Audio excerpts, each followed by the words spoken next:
गांव में तब एक ही टीवी हुआ करती थी, अपट्रान की। और रामायण के बाद दूसरा जो सीरियल मुझे याद है वो चाणक्य पे था, जो चंद्र प्रकाश द्विवेदी जी ने प्रोड्यूस किया था। और उसके बाद फिर महाभारत की शुरुआत हुई। और B.R. चोपड़ा जी का महाभारत इतना सुपरहिट हुआ कि खबरों की दुनिया ने कभी सड़कों पर सन्नाटा पसारने का काम नहीं किया, लेकिन जब महाभारत शुरू हुआ तो संडे के दिन ऐसा लगता था जैसे कि धारा 144 लग गई हो, इस तरह का माहौल होता था। ये मैं वो बयां कर रहा हूं जो मेरे ही इसी छोटे से जीवन में गुजरा, जो मैंने देखा, जो मैंने महसूस किया। उसके बाद दौर आता है दूरदर्शन के बाद 93 में, जब सोनी, जी, सहारा टीवी नाम की कंपनियां आती हैं जो प्रोडक्शन हाउस की तरह अपना काम शुरू करती हैं, और सोनी टीवी एक एंटरटेनमेंट चैनल के रूप में आता है। लेकिन टीवी मीडिया में दूरदर्शन के अलावा, और दूरदर्शन पे भी स्लॉट था 24/7, दूरदर्शन पे भी न्यूज़ तब तक नहीं आती थी। तो मैं ये बताना चाहूँगा, आप सब इसके साक्षी हैं, आप यहाँ बहुत सारे लोग जो आयु में मेरे से छोटे भी हैं, बहुत सारे लोग इस सभागार में मेरे से आयु में बड़े भी हैं। सबने ये महसूस किया होगा कि करीब करीब 30 से 35 साल में दुनिया पूरी तरह से बदल गई। और मैंने ई फोरम के एक दो संबोधनों में, शायद आप लोग सुने भी होंगे, मेंशन किया है इस बात का कि इतिहासकारों ने पूरी दुनिया के विकास को जो मापा है, करीब 3 लाख सालों के डेवलपमेंट को डॉक्यूमेंट किया है, और उसको 8-9 हिस्सों में बांटा गया है।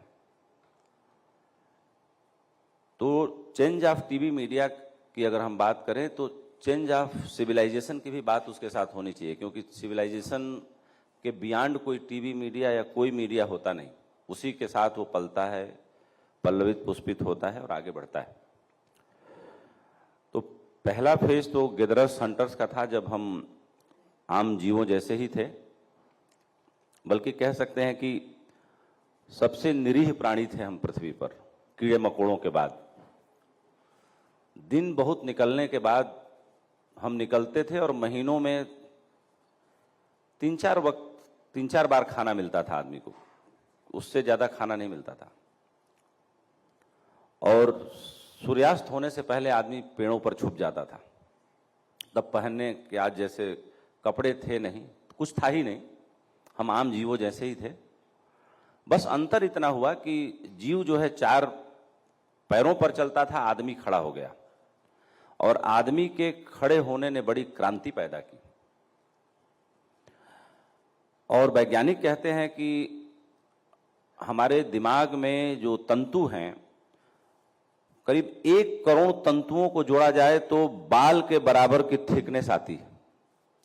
और जो जानवर 4 पैरों पे चलता है, उसके दिमाग में ब्लड फ्लो इतना तेजी से जाता है कि हम खड़े इंसानों के दिमाग में जो तंतु बनते हैं, निर्मित होते हैं, वो बन के काम करते हैं, और जानवरों के दिमाग में वो बनने से पहले टूट जाते हैं।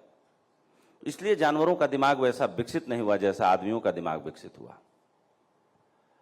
और ये पहला युग हुआ जब आदमी खड़ा हो गया, जीवों की तरह ही रहने लगा, गिदरस हंटर्स का युग था। दूसरा युग आया जब आदमी ने आग का आविष्कार किया, और आग के आविष्कार ने पूरी मनुष्यता को एक नई दिशा दी, और पूरे मनुष्य के चेहरे को और उसकी ताकत को बदल के रख दिया। जिन शेर, चीतों को, हाथियों को, जानवरों को देख के आदमी बमुश्किल महीने में 3-4 बार खाना खा पाता था, फिर आदमी ने अपनी सभ्यता बनानी शुरू की, और बड़े बड़े जानवरों को इस नए आविष्कार से डराना भी शुरू किया, और जानवर डरने भी लगे। तो ये दूसरा युग हुआ जब आग का आविष्कार हुआ। तीसरा युग हुआ जब हम धीरे धीरे इसके कारण एक समूह में रहने लगे। समूह के बाद गांवों का निर्माण हुआ और आदमी ने थोड़ा बहुत सभ्यता के साथ जानवरों से अपने को डिफरेंशिएट कर लिया और पकाकर खाना खाने लगा आग के कारण। और उसके बाद आदमी की सभ्यता थोड़ी उन्नत हुई और करीब 50-60 हजार साल लगे पहला युग से दूसरे युग प्रवेश करने में, दूसरे से तीसरे और तीसरे से चौथे युग के प्रवेश करने में। इतिहासकार बताते हैं कि करीब करीब 1 लाख साल का वक्त लगा। और उसके बाद राजशाही आई चौथे युग में और सभ्यता बहुत विकसित हो गई। उसके बाद आदमी ने अलग तरीके की दुनिया बनानी शुरू की और छठे युग आते आते मतलब कह सकते हैं कि जितना विकास 3 लाख सालों में हुआ उतना अगले 3000 साल में हुआ। 3000 साल में जितना विकास हुआ वो अगले 300 सालों में हुआ। और जो अगले 300 सालों में हुआ मैं मानता हूं कि अब 30 साल के अंदर वो हो जा रहा है। और जो पीछे 30 साल में घटा है वो अब कुछ महीनों में होने जैसी क्षमता आदमी ने विकसित कर ली। तो पहला युग गैदर हंटर्स का हुआ, दूसरा आग का आविष्कार हुआ, तीसरा लोग समूहों में रहने लगे, चौथा लाखों साल बाद राजशाही आई। उसके बाद जो है अलग दुनिया विकसित होना शुरू हुई। फिर उसके बाद बहुत लंबा गैप इतिहासकार बताते हैं कि हुआ और सेमी इंडस्ट्रियल रेवोल्यूशन हुआ।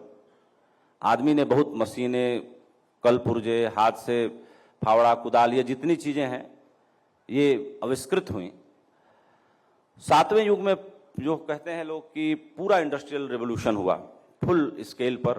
अंग्रेज आए, 16वीं शताब्दी आ गई। 17वीं शताब्दी में अंग्रेजों ने पूरे एशिया महाद्वीप पे धीरे धीरे अपना प्रभुत्व बना लिया और भारत भी करीब 200 सालों से ज़्यादा की गुलामी में रहा।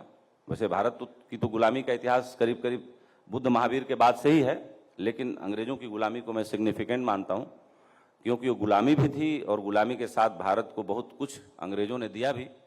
क्योंकि हम अपनी सभ्यता, अपनी टेक्नोलॉजी, अपने वेद, पुराण, मैथोलॉजी, उन सारे आविष्कारों को, ऋषियों के दिए सारे ज्ञानों को हम भूल चुके थे 712 ईस्वी के बाद, जब मोहम्मद बिन कासिम आया था 712 ईस्वी में। तो ये 7वां युग ऐसा हुआ कि फुल स्केल पर इंडस्ट्रियल रेवोल्यूशन हुआ। 8वां युग ऐसा हुआ कि जो कहते हैं कि 16वीं शताब्दी के बाद आप आइए सीधे 19वीं शताब्दी, 20वीं शताब्दी में, जब कंप्यूटर आए दुनिया में। और उसके बाद कंप्यूटर के बाद जो है सूचना क्रांति आई। ये 8वां 9वां हिस्सा मैंने बता दिया।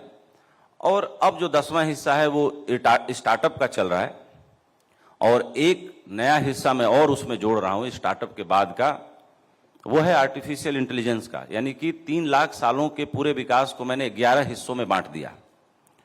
और आर्टिफिशियल इंटेलिजेंस ने आदमी के सोचने के तरीके को, आदमी के काम करने के तरीके को और आदमी की उम्मीदों के परवान चढ़ने की क्षमता को बहुत हद तक ऐसा बदल दिया जो भूतो न भविष्यति था। हमने सोचा भी नहीं था कि ऐसा होगा, लेकिन ऐसा हुआ।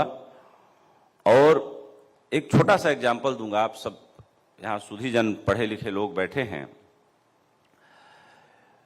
अमेरिका की एक कंपनी एनवीडिया है जो चिप्स बनाती है। उसकी इकोनॉमी दुनिया के सैकड़ों देशों से ज्यादा अकेले हो चुकी है। $4 ट्रिलियन का मार्केट कैप वो कंपनी क्रॉस कर चुकी है।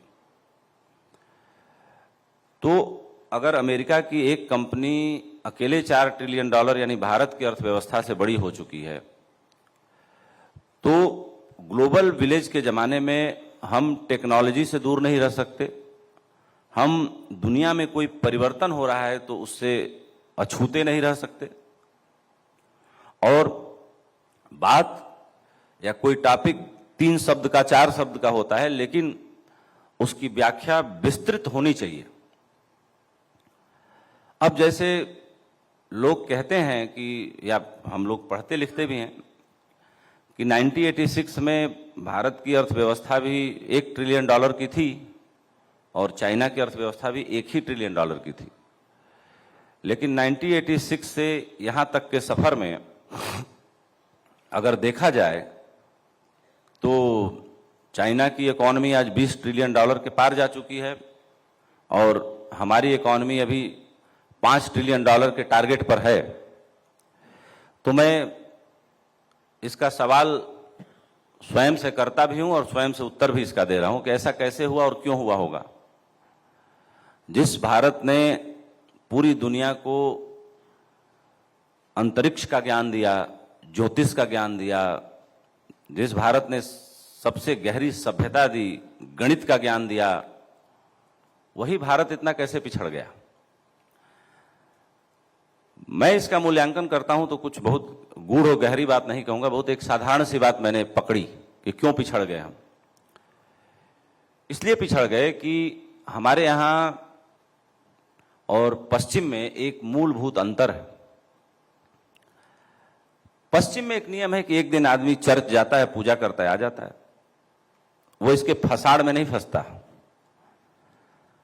हमारे यहां क्या है कि ये जो बचपन से एक पूरी जनरेशन को सिखाया गया और अभी भी सिखाया ही जा रहा है कि धन, पैसा, रुपया ये सब मोह माया है। किसी बाबा जी के यहाँ आप चले जाइए तो आपका दुख हर देंगे। उनको अपने दुखों का ही नहीं पता कि वो कितने दुख में है, वो दूसरे का दुख क्या हरेंगे। लेकिन एक पनपती हुई आबादी, एक आकार लेती हुई तरुणाई, एक ऐसी प्रतिभावान जनरेशन जो इस देश के पास है, उसको हमारे यहाँ की इस एक धारणा ने जीते जी मुर्दा कर दिया। सोचने की उसकी सारी शक्ति छीन ली उससे। अब भला हो इस देश का कि इतनी बड़ी आबादी है, गृह युद्ध इसलिए नहीं छिड़ता कि हैव और हैव नॉट के बीच इतनी खाई होने के बाद इसका एक फायदा भी है कि लोग राम पर छोड़ के चादर तान के रात को सो जाते हैं। इसीलिए बाकी दुनिया के जो समाजशास्त्री अध्ययन इंडिया की सोसाइटीज पे करते हैं तो उनको बड़ा आश्चर्य होता है। तो मैंने ये समझा कि आज एक अमेरिकी एंटरप्रेन्योर इलान मस्क अगर 5 साल के अंदर ट्रिलियनेयर हो गया और हम 70% युवाओं की आबादी रखने वाले देश, हम 5 ट्रिलियन के टारगेट को भी पकड़ने में, पहुंचने में इतना देर क्यों कर रहे हैं। उसके मूल में बड़ा जाने से पहले अपनी बात स्पष्ट करने के लिए एक छोटी सी कहानी अभी ध्यान आ रही है। क्योंकि मैंने अपने जीवन में कोई लिखा भाषण आज तक नहीं पढ़ा है, जो बोलता हूं प्रभु की जो कृपा होती है उस पर बोल जाता हूं। तो कहानी ये बताती है, उससे बात समझाने में मुझे मदद मिलेगी। कहानी ये बताती है कि एक बहुत बड़े स्वर्णकार थे, कह सकते हैं, जिनको आज के डेट में ज्वेलर बोलते हैं अंग्रेजी में। वो कहीं यात्रा पर जा रहे थे। रास्ते में एक व्यक्ति था, वो अपने गधे के गले में एक चमकदार पत्थर लटका हुआ था। वो अपने गधे के ऊपर कुछ लेके जा रहा था। वो भी व्यापार करने जा रहे थे, वो भी व्यापार करने जा रहा था। तो जो ज्वेलर थे, स्वर्णकार थे, उनकी नज़र पारखी थी। उन्होंने दूर से ही देख के समझ लिया कि ये जो गधे के गले में पत्थर जैसी कोई चमकदार चीज लटकी हुई है, ये हीरा है। और उन्होंने उससे ऑफर किया कि तुम 50 आने ले लो और इसको मुझे दे दो। तो उसने कहा कि मैं 50 आने में क्यों दूं भाई, अभी पीछे तो एक आदमी 1 रुपया दे रहा था, तो मैंने उससे 2 रुपया मांगा और आप जो है 50 आने में इसको लेना चाहते हैं। तो उसने कहा कि ठीक है, तुम नहीं देना चाहते हो मत दो, लेकिन ये साधारण से पत्थर की कीमत जो है 50 आने मैंने लगाई है, ये भी बहुत है, पछताओगे तुम। दोनों एक ही रास्ते जा रहे थे। थोड़ी दूर बाद उस स्वर्णकार को कौतूहल हुआ कि जरा पलट के देखें कि वो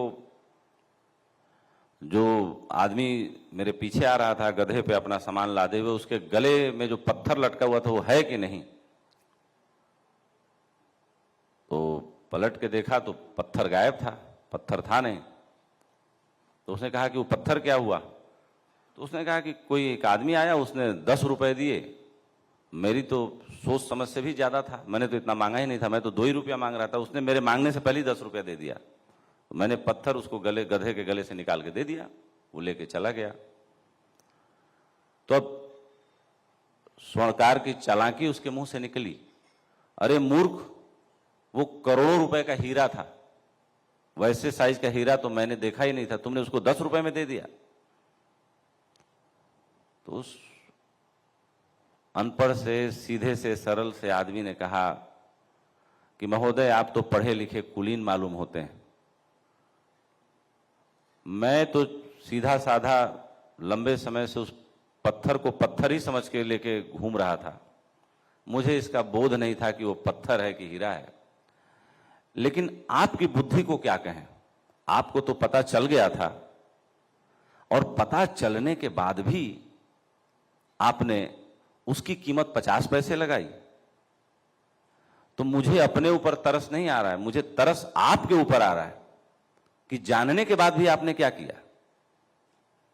ये कहानी मैंने इसलिए सुनाई कि देश में सारे बुद्धिमान लोग, सारे पढ़े लिखे लोग कहीं मंच पर बैठ जाएं और कहीं उनको डंडा चलाने का अधिकार मिल जाए तभी व्यवस्था में परिवर्तन किया जा सकता है, या फाइलों पर कोई फरमान साइन करने की योग्यता हासिल कर लें, ये जरूरी नहीं।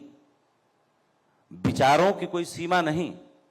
उन पढ़े लिखे विचारशील लोगों के बारे में मैं क्या कहूं जो जहां खड़े हैं वहां से व्यवस्था बदलने की दिशा में काम नहीं करते।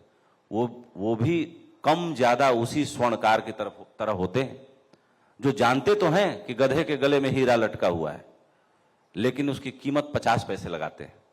और इस 50 पैसे की मानसिकता ने आदमी के पूरे जीवन को, उसकी पूरी सोचने की धारणा को इस कपट ने हिंदुस्तान के समाज में बदल के रख दिया है, गिरा दिया है। इससे ऊपर उठने की थोड़ी जरूर मुझे लगती है कि जरूरत है।